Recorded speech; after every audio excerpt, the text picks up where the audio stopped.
একটা বেসিক প্রশ্ন রাখবো আপনার কাছে, প্রস্রাবের ক্ষেত্রে যদি হঠাৎ রক্ত দেখা যায় তাহলে ইমিডিয়েটলি একটা মানুষের কি করা উচিত? ইউরোলজিক্যাল সমস্যা কি সবসময় অপারেশনের দরকার পড়ে, নাকি এটা অন্যভাবেও সঠিক করা যায়? যে ইনফেকশন, ইউরিনের যে ইনফেকশন। নমস্কার, আমি ডক্টর নীলাঞ্জন মিত্র। আমি consultant urologist and andrologist at Apollo hospital, Narendrapur. Sir, আজকে আপনার কাছে কিছু প্রশ্ন নিয়ে এসেছি যা সাধারণ মানুষের জীবন জীবিকায় অনেকটা বেশি পরিমাণে সাহায্য করবে। প্রথমত আপনার কাছে যে প্রশ্নটা রাখবো, ইউরোলজি কি এবং এই বিভাগে কোন কোন সমস্যার চিকিৎসার সমাধান করা হয়? ইউরোলজি হচ্ছে সেই বিভাগ যেটি ডিল করে মেনলি আমাদের কিডনি, ইউরেটার, ব্লাডার, ছেলেদের ক্ষেত্রে প্রস্টেট, আর তারপরে প্রস্টেটের পরবর্তীতে ইউরেথ্রা। আমাদের ছেলেদের প্রস্টেটিক ইউরেথ্রার কিছু প্রবলেম থাকে।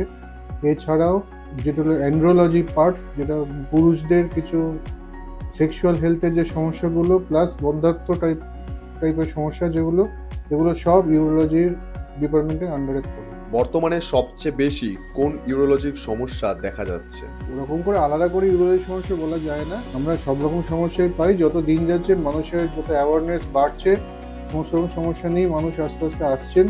প্রস্টেটের সমস্যা তো চিরকালই ছিল, এখন আস্তে আস্তে এই প্রস্রাব ধরে রাখতে না পারার সমস্যা, যেটা নিয়ে মানুষ খুবই লজ্জিত থাকতো। আগে হয়তো বেরোতেই পারতেন না অনেকে, যে বেরোলেই আমার ইউরিন হয়ে যাবে বা কোথায় টয়লেট পাবো বুঝতে পারছি না। সেসব সমস্যা নিয়ে পেশেন্ট এখন আসছেন আমাদের কাছে বেশি, আমরা ট্রিট করছি, পেশেন্টরা ভালো হচ্ছেন। ক্যান্সারের সমস্যাও আস্তে আস্তে দেখা যাচ্ছে যে তার ইনসিডেন্স বাড়ছে। তার কিছুটা কারণ হয়তো মানুষ আরো সচেতন হচ্ছেন, আরো তাড়াতাড়ি আর কি আমাদের কাছে আসছেন, সেই জন্য আরো আমরা বেশি করে পাচ্ছি ইত্যাদি। এই স্টোন ডিজিজ যথেষ্ট বাড়ছে। সব রকম সমস্যাই আছে, সব রকম সমস্যা নিয়ে আমরা ডিল করি। আজকে যে একটা খুব কমন রোগ দেখা যাচ্ছে যেটাকে বলা হয় কিডনি স্টোন, কেন এবং এটাকে কিভাবে প্রতিরোধ করা যায়? কিডনি স্টোন কিডনি স্টোন কেন হয় বলতে গেলে অনেক কিছু বলতে হয়। আমি সাধারণভাবে বলতে পারি, আপনারা যদি ধরুন 1 কাপ জলে আপনি যদি 2 চামচ চিনি দেন সেটা হয়তো গুলে গেল, কিন্তু আপনি 1 কাপ জলে যদি এখন 5 চামচ চিনি দেন সেটা হয়তো গুলবে না, নিচে কিছুটা থিতিয়ে পড়ে থাকবে। সেম জিনিস আমাদের কিডনির ক্ষেত্রে, আমরা যে খাবার খাচ্ছি তাতে যে আমাদের যেগুলো বর্জ্য পদার্থ সেগুলো যদি বেশি হয়, বিশেষ করে অক্সালেট কন্টেনিং যে খাবার সেগুলো, বিশেষ করে যেমন মাংস জাতীয় খাবার, বীজ জাতীয় খাবার, এগুলো খেলে অক্সালেট জাতীয় পদার্থ আরও বেশি করে বেরোয়। সেটা আমরা যদি সঙ্গে কম জল খাই বা আমাদের কিছু ইউরিনারি স্টোন ইনহিবিটর থাকে সেগুলো যদি কম থাকে, তাহলে আমাদের এই তারা সলিউট পোর্শনটা অনেক বেড়ে যায়, তারা থিতিয়ে গিয়ে স্টোন আস্তে আস্তে তৈরি করে, আর সলভেন্ট পোর্শনটা আস্তে আস্তে কমতে থাকে। তাহলে আমাদের কি জানতে হবে যে এটা প্রিভেনশনের জন্য মেন উপায় হচ্ছে আমাদের বেশি করে জল খেতে হবে, যতক্ষণই পরিমাণ দিনে অন্তত শীতকালে অন্তত 2.5 থেকে 3 লিটার মিনিমাম একজন অ্যাডাল্ট লোকের জন্য, সে ছেলে মেয়ে যাই হোক। আর একজন গরমকালে সেটা মোটামুটি আরও 500 থেকে 1000 ml বাড়িয়ে দিতে হবে। আর বিশেষ করে যাদের আর কি কোনো কিডনি বা কার্ডিয়াক কোনো প্রবলেম নেই তারা এটা অবশ্যই মেনে চলবেন। এছাড়াও কিছু রসালো ফল, সাইট্রাস ফ্রুটস যেগুলো আমরা বলি, যেমন লেমন মানে লেবু, তারপরে পাতিলেও বিশেষ করে, তারপর আনারস, তরমুজ, যেগুলো বেশি করে খেলে স্টোন হওয়ার চান্স কমে। আর যেগুলো আমাদের স্টোন হওয়ার চান্স বাড়ায়, যেমন রেড মিট, তারপরে এমনি চিকেনও অনেক সময়, তারপরে বীজ জাতীয় খাবার যেমন বেশি পরিমাণে ডাল, রাজমা, ছোলা, বাদাম, এগুলো বেশি খেলে স্টোন হওয়ার চান্স বাড়ে। এগুলো আমাদের নিয়ন্ত্রিত পরিমাণে খেতে হবে। স্বাভাবিকের থেকে যদি একটা মানুষের বারবার প্রস্রাব বেশি পরিমাণে হয়, মানে স্বাভাবিক প্রস্রাবের থেকে যদি বেশি পরিমাণে প্রস্রাব হয় এবং সেটা বারবার হয়, তাহলে কি এই সমস্যাটা বা এই ঘটনাটা কি কোনো গুরুতর রোগের দিকে নিয়ে যাচ্ছে সেই মানুষটিকে? গুরুতর রোগ নয়, মানে এটা গুরুতর রোগ। মানে এটা যেটা আপনারা বলছেন যে বারবার প্রস্রাব, আমরা জিজ্ঞেস করি যে কতবার হচ্ছে, আমরা তখনই এটাকে কোনো রোগ হিসেবে স্ক্যান করি যখন একজন মানুষ সারা দিনে যতক্ষণ উনি জেগে আছেন 7 থেকে 8 বারের বেশি, আর রাত্রিবেলা যখন উনি ঘুমিয়ে আছেন 1 বারের বেশি ওনাকে টয়লেটে যেতে হচ্ছে, বা উনি হয়তো ধরে রাখতে পারছেন না, পেলেই তখনই হয়তো যেতে হচ্ছে। না হলে রাত্রিবেলাতে হয়তো, যাদের সকালে হয়তো হচ্ছে না, রাত্রিবেলায় বারবার যেতে হচ্ছে। এই সব কিছু নিয়ে আমরা এটাকে বলি over active bladder. Over active ব্লাডারের কোনো নির্দিষ্ট কারণ নেই, সেটা কিছু নিউরোলজিক্যাল কারণ বা কিছু মায়োজেনিক থিওরি আছে সেসবের জন্য হতে পারে। এছাড়া এইগুলো কিছু আমাদের দেখতে হবে কোনো সেকেন্ডারি কজ আছে কিনা। সেকেন্ডারি কজ বলতে অন্য কোনো কারণে এইটা হচ্ছে কিনা, যেমন প্রস্টেটের সমস্যা থাকলে বা ইউরিনারি ট্র্যাক্ট ইনফেকশন থাকলে বা স্টোন ডিজিজ থাকলে বা মূত্রথলিতে কোনো টিউমার থাকলেও এইগুলো আর কি বারবার যেতে হতে পারে। বা যাদের ডায়াবেটিস সিস্টেমিক ডিজিজ যেমন ডায়াবেটিস ইনসিপিডাস বা অন্য টাইপের যাদের প্রেশারের রোগ, যারা ডায়াবেটিক জাতীয় ওষুধ খান, তাদের এই প্রবলেম থাকতে পারে। সেগুলো আমাদের কাছে এলে আমরা ডিসিশন নিই যে কী জন্য কী হচ্ছে সেটা দেখে সেই অনুযায়ী আমরা তার ট্রিটমেন্ট করি। পুরুষের প্রোস্টেটের সমস্যা সাধারণত কোন বয়সের পর থেকে শুরু হয় বলে আপনার মনে হয়? পুরুষদের প্রস্টেট জেনারেলি বাড়ে আর কি 45 থেকে 50 বছরের পর থেকে। সেজন্য আমরা ম্যাক্সিমাম পেশেন্টই পাই আফটার 70 হলে সব থেকে বেশি। এছাড়া এখনকার দিনে মোটামুটি 50 পর থেকে আস্তে আস্তে ইনসিডেন্স দেখা যাচ্ছে অনেক বাড়ছে। প্রোস্টেট বড় হওয়ার সাধারণ লক্ষণগুলি কি কি? প্রস্টেট বড় হতে পারে দুটো কারণে। একটা হচ্ছে বিনাইন, যেটা হাইপারপ্লেসিয়া প্রস্টেট বলি আমরা, যে বয়সজনিত কারণে কিছু হরমোনাল চেঞ্জের কারণে আস্তে আস্তে প্রস্টেটটা বড় হচ্ছে, বা প্রস্টেটে কোনো ক্যান্সার রোগ হলে। দুটোর সিমটমস অনেকখানি সেম। যেমন প্রস্রাব আটকে আটকে যাওয়া, জোরে প্রস্রাব মানে পেয়ে যাচ্ছে কিন্তু গিয়ে আটকে থাকছে, যেতে পারছেন না হেজিটেন্সি বলে, বা কেটে কেটে পেচ্ছাপ হচ্ছে, এই হলো আবার একটু আটকে গেল, আবার একটু চাপ দিলেন আবার হলো আবার আটকে গেল। এগুলো হচ্ছে সব অবস্ট্রাকটিভ সিমটমস। আর ইরিটেটিভ সিমটমস যেন বারবার প্রস্রাব করতে যাওয়া, পেয়ে গেলে ধরে রাখতে না পারা, আর্জেন্সি, তো ফ্রিকোয়েন্সি, তবে রাত্রিবেলায় বারবার ধরে যাওয়া, এগুলো হচ্ছে কিছু ইরিটেটিভ সিমটমস। এছাড়া প্রস্রাবে রক্ত আসতে পারে বা কিছু কমপ্লিকেশনস যেমন হতে পারে, যেমন ইউরিনারি ব্লাডারে স্টোন হতে পারে, বা রেনাল ফেলিয়ারের দিকে পেশেন্ট চলে যেতে পারে, কিডনি আস্তে আস্তে ফুলে যেতে পারে। এই সমস্যাগুলো দেখলে আপনাদের বুঝতে হবে যে প্রস্টেট সংক্রান্ত কোনো সমস্যা হতে পারে, আপনাদের তখনই কোনো ইউরোলজিস্টের কাছে আসতে হবে।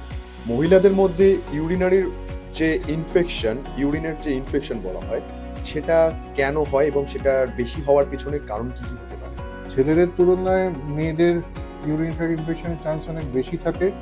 তার কিছু অ্যানাটমিক্যাল কারণ থাকে, কারণ ফিমেল ইউরেথ্রা অনেক ছোট সাইজ, 3.5 থেকে 4 সেন্টিমিটার লম্বা, প্লাস এটি মহিলাদের অ্যানাল ক্যানেলের কাছাকাছি থাকে, প্লাস ভেজাইনারও কাছাকাছি থাকে, যেটা ছেলেদের প্রায় 25 সেন্টিমিটার লম্বা, অনেকখানি রাস্তা ট্রাভেল করে একটা ব্যাকটেরিয়াকে ব্লাডার অব্দি পৌঁছতে হয়। মেয়েদের সেখানে অনেকখানি ছোট বলে তাড়াতাড়ি আর কি ব্যাকটেরিয়া সেখানে যেতে পারে। প্লাস কিছু মানে বয়স হয়ে গেলে যখন আমাদের ন্যাচারাল ডিফেন্স চলে যায়, মহিলাদের ন্যাচারাল ডিফেন্স চলে যায় আগেনস্ট ইনফেকশন, তখন ইস্ট্রোজেন এফেক্টটা যখন চলে যায় তখন আস্তে আস্তে আমাদের সেনাইল অ্যাট্রফি হয়, তখন তার ইউটিআই এর চান্স অনেক বেশি বেড়ে যায়। এই কারণে মহিলাদের আমরা দেখি ইউটিআই বেশি হচ্ছে। ইউরোলজিক্যাল সমস্যা কি সবসময় অপারেশনের দরকার পড়ে, নাকি এটা অন্যভাবেও সঠিক করা যায়? নিউরোলজিক্যাল সমস্যা বলতে তোর মানে আমরা ডিজিজ ওয়াইজ বলতে পারি, তবে ম্যাক্সিমাম ডিজিজই আমরা প্রাথমিকভাবে লাইফস্টাইল, যে কোনো ডিজিজেরই ট্রিটমেন্ট প্রোটোকল হচ্ছে প্রথমে আমরা লাইফস্টাইল মডিফিকেশন, নেক্সট হচ্ছে কিছু ড্রাগ থেরাপি, নেক্সট হচ্ছে কিছু মিনিমাম ইনভেসিভ থেরাপি আমরা করতে পারি, আর কিছু হলো না তখন আমরা অপারেশন দিকে যাই। একটা বেসিক প্রশ্ন রাখবো আপনার কাছে, পোস্টআপের ক্ষেত্রে যদি হঠাৎ রক্ত দেখা যায় তাহলে ইমিডিয়েটলি একটা মানুষের কি করা উচিত? প্রস্রাবের রক্ত দেখা গেলে আপনাকে প্যানিক করলে হবে না। আপনারা যত তাড়াতাড়ি সম্ভব যে কোনো ইউরোলজিস্ট ডাক্তারের কাছে একটু যাবেন, গিয়ে উনি যেগুলো বলবেন সেগুলো একটু করতে হবে। আপনার কিছু বেসিক ইনভেস্টিগেশন করতে হবে, প্লাস আপনার মেডিকেল যে হিস্ট্রি সেটা বলতে হবে। আপনি কোনো বিশেষ টাইপের ওষুধ খান কিনা যেটার জন্য অনেক সময় রক্তপাত হতে পারে, সেগুলো আপনাকে বলতে হবে। মেন কথা, প্যানিক না হয়ে সবার আগে এটাকে লুকিয়ে যাবেন না। কি অল্প অল্প আমাদের অনেকেই আছেন, ওই একবার একটুখানি রক্ত বেরোলো আর এখন তো কমে গেল, আবার যখন হবে তখন আবার দেখা যাবে, হয়তো আবার 2 মাস পরে হলো, কোনো পাত্তাই দিলেন না, এই করে করে 6 মাস পরে যখন যাচ্ছেন তখন এত বড় ব্লাডারের টিউমার দেখা গেল।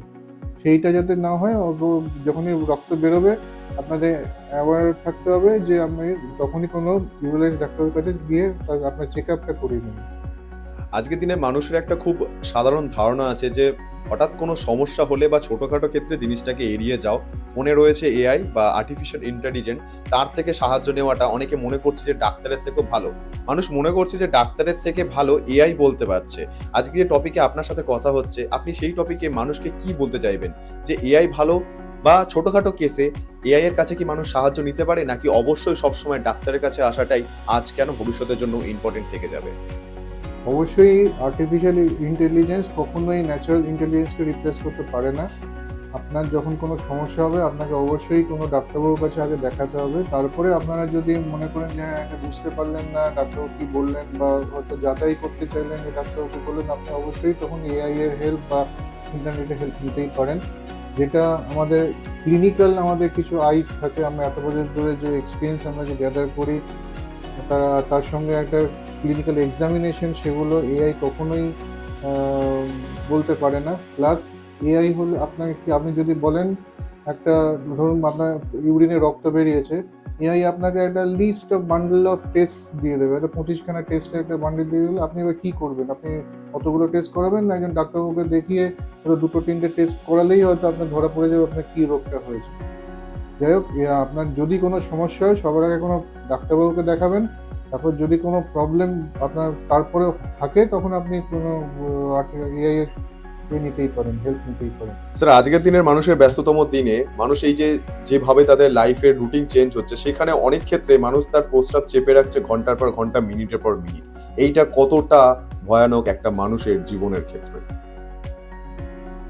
অবশ্যই এটা উচিত নয়। যখনই প্রস্রাব পাবে আপনাকে যেতে হবে, কিন্তু মোটামুটি অনেকের আর কি অভ্যেস আছে যে হয়তো 10 মিনিট 15 মিনিট ছাড়া ছাড়া ইউরিন পাচ্ছে, চলে গেলাম, সেটা করবেন না। আবার তখন একটু ধরে রাখারও একটু ক্ষমতার দরকার। কিন্তু মোটামুটি আমরা যেটা বলি 3 থেকে 4 ঘন্টা ছাড়া ছাড়া আপনার ইউরিন করাটা উচিত। নাহলে বেশি জমে থাকলে কি হবে, আপনার স্ট্যাসিস অফ ইউরিন হবে, আস্তে আস্তে ডেড টু সার, যেটা আমাদের ব্লাডারের যে মাসেলগুলো সেগুলো আস্তে আস্তে প্যারালাইজড হতে থাকবে। সেগুলোর কমপ্লায়েন্স, যেটা আমরা ইলাস্টিসিটি যেটা ব্লাডের থাকে, যে ফুলছে আবার মানে প্রসারিত হচ্ছে আবার সংকুচিত হচ্ছে, সেটা আস্তে আস্তে ক্ষতিগ্রস্ত হতে থাকবে। প্লাস আপনার যে ইউরিনারি স্ট্যাসিস থাকছে, তার জন্য ব্যাকটেরিয়াল ইনফেকশন অনেক চান্স বেড়ে যায়, ইউটিআইয়ের চান্স অনেক বেড়ে যায়। জন্য আপনি মোটামুটি চেষ্টা করবেন 3 থেকে 4 ঘন্টা ছাড়া ছাড়া ইউরিন করতে যাবার। বিশেষ করে একটু পরিষ্কার জায়গায় ইউরিন করবেন। আর মহিলারা যদি সেরকম জায়গা না পান, তাহলে কোনো ইউরোলজিস্টের কাছে আসবেন, আমরা বলে দেবো যে কিভাবে আপনি দাঁড়িয়েও ইউরিন করতে পারবেন, বা আপনার কিভাবে কিছু ছাড়া কোনো হয়তো কোনো টয়লেট ছাড়াও আপনি কিভাবে ইউরিন পাস করতে পারবেন। আজকে এই চ্যানেলের মাধ্যমে আপনি সাধারণ মানুষকে কি মেসেজ দিতে চান? আপনার যদি এরকম কিছু স্পেশাল কিছু বলার থাকে সাধারণ মানুষের জন্য, আপনি বলতে পারেন। আমি একটাই কথা বলতে চাই যে যদি কোনো সমস্যা কিছু আপনি দেখেন, আপনি ডাক্তারবাবুর পরামর্শ নেবেন, আশপাশে কাছাকাছি যিনি থাকবেন তার পরামর্শ নেবেন। তারপর তিনি যদি বলেন যে কোনো স্পেশালিস্টের বা সুপার স্পেশালিস্টের দরকার, তখন তার কাছে গিয়ে পরামর্শ নেবেন। সাবধানে থাকবেন আর হেলদি লাইফস্টাইল লিড করবেন। নেশা জাতীয় সিগারেট, স্মোকিং, অ্যালকোহল যতখানি পারবেন দূরে থাকবেন। বেশি ঠিকঠাক পরিমাণে জল খেতে হবে, খাবার দাবার খেতে হবে। বিশেষ করে একটু ফল খুবই দরকারি খাবার। আর মাংস বা ফাস্ট ফুড জাতীয় জিনিস যতখানি পারবেন অ্যাভয়েড করুন। অসংখ্য ধন্যবাদ ডাক্তারবাবুকে আজকের এই মূল্যবান সময়টির জন্য। আশা করি আগামী দিন আপনাদের এই ভিডিও থেকে আপনি কিছু এমন টিপস অ্যান্ড ট্রিক্স পাচ্ছেন যেখানে আপনার আগামী দিনের জীবনযাত্রা অনেকটা সহজ হবে। ধন্যবাদ ডাক্তারবাবু আপনাকে।